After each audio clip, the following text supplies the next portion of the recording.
जान तू बन ले बेमान, तोरा तो पाए गो हम देबो। सुन गे जान तू बन ले बेमान, तोरा तो पाए गो हम देबो। ई दुनिया से चली जेबो, फिर घूर कौन एबो। तोरा दुनिया से चली जेबो, फिर घूर कौन एबो। सुन गे जान तू बन ले बेमान, तोरा तो पाए गो हम देबो। सुन गे जान तू बन ले बेमान, तोरा तो पाए गो हम देबो। तोरा दुनिया से चली जेबो, फिर घूर कौन एबो। तोरा दुनिया से दूर चली जेबो, फिर घूर कौन एबो।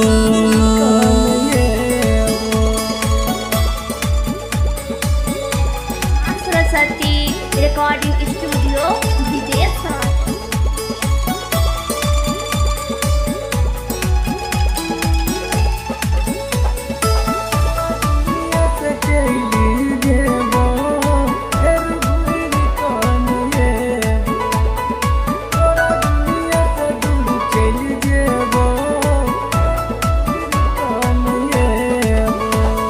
दलही तू दिल में गहरा जखम, कोना कसबोगे हम सनम।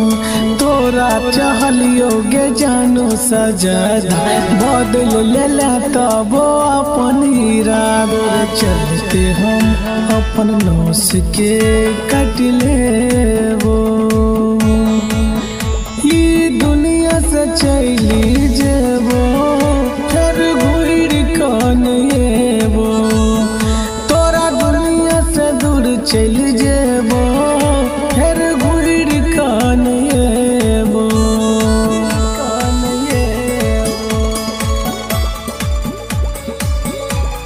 Saraswati recording studio Vidisha.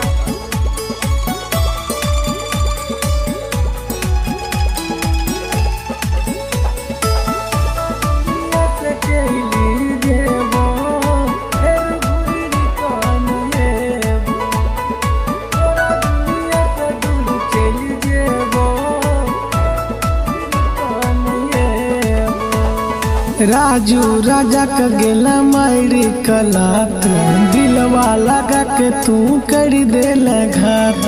तड़पे अब मुकेश दीवाना, चल गेला पगली बना के बेगान। हो चंदन सावरिया गे पगली जहर हम खेबो।